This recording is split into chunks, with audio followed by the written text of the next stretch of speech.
How in the world does PlayStation checkmate the Steam machine? Do you think they fight fire with fire by dropping the online fee like Valve? Ooh, how do we feel about mod support? I feel like we've been asking for this for ages. What if Sony gave us all the classics they ever made? I'm sure there's at least one game you'd like to go back in time and play, but not stream it. Actually download it, play it, maybe even own it.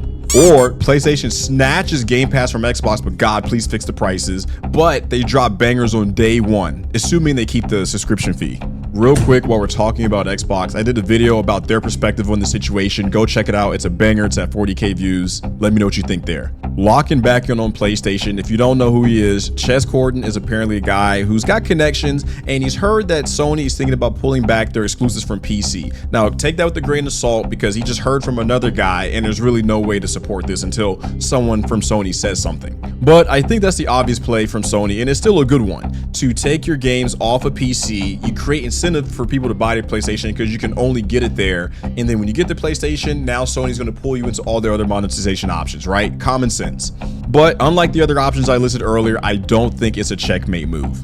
Since the PS5 dropped in November 2020, Sony has delivered to us 11 first-party exclusives, which comes out to about 2.5 per year for the last 5 years, which in my opinion is not a whole lot. However, we do have to acknowledge the other exclusives, things from third party like your Spider-Man, your Horizon games, Death Stranding, and Helldivers, which made a massive splash this year. But is it enough?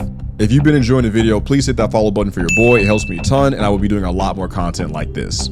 Getting back to the video, I think all of the exclusives are great games, but I think in this current economic climate, I think gamers are going to be a lot more selective with their purchases, as well as their subscription services, because we have so many as it is, and we have to find ways to trim the fat. And honestly, outside of the online access, I don't feel like I'm getting a lot of bang for my buck when it comes to PlayStation Plus.